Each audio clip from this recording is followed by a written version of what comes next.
Hello bachcho, let's read this given question. So the given question says that the objective lens of a compound microscope produces magnification of 10. In order to get an overall magnification of 100, when image is formed at 25 cm from the eye, the focal length of the eye lens should be. तो देखिए बच्चों, question में हमें क्या बोला गया है कि हमें क्या करना है, मैग्निफिकेशन अभी फिलहाल the objective lens of compound microscope produces magnification of 10। मतलब जब ऑब्जेक्टिव लेंस हम यूज कर रहे हैं तो मैग्निफिकेशन कितना है, 10 है, पर हमें मैग्निफिकेशन कितना चाहिए, 100 चाहिए है। और इमेज कहाँ पे बन रही है, 25 सेंटीमीटर की दूरी पे बन रही है आई से, मतलब आई पीस से। तो focal length of eye lens क्या रहेगा, ये हमसे पूछा गया है। मतलब यहाँ पे हमें आई लेंस की फोकल लेंथ फाइंड आउट करनी है। तो इस क्वेश्चन को सॉल्व करने के लिए हमारा की कंसेप्ट क्या रहेगा, की concept to solve this question is magnification का फॉर्मूला। तो हमारा मैग्निफिकेशन का फॉर्मूला क्या होता है, magnification m is equals to M not, यहाँ पे क्या आता है 1 plus d divided by F E. अब यहाँ पे m नॉट क्या है, मैग्निफिकेशन ऑफ द ऑब्जेक्टिव। तो यहाँ पे हम लिख लेंगे m नॉट क्या है, मैग्निफिकेशन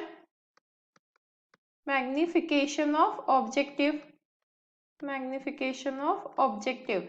उसके बाद d क्या है हमारा, d होता है हमारा नियर पॉइंट ऑफ द आई। मतलब कितना होता है वो, 25 सेंटीमीटर। तो d क्या है हमारा, नियर पॉइंट ऑफ आई, जो एक नॉर्मल आई के लिए हम कंसिडर करते हैं। तो नियर पॉइंट ऑफ आई मतलब वो हो गया हमारा 25 सेंटीमीटर। देन उसके बाद है हमारा एफ ई। तो एफ ई मतलब क्या होता है, focal length of eye piece, focal length of eye piece. तो हमें फाइंड आउट क्या करना है, एफ ई की वैल्यू हमें फाइंड आउट करनी है। तो अब हमारे पास गिवन क्वांटिटीज जो है वो लिख लेते हैं हम। हमारे पास गिवन है m की वैल्यू जो 100 है, इसके बाद हमारे पास m नॉट की वैल्यू गिवन है जो 10 है, एंड d की वैल्यू हमें पता होनी चाहिए जो 25 सेंटीमीटर होती है।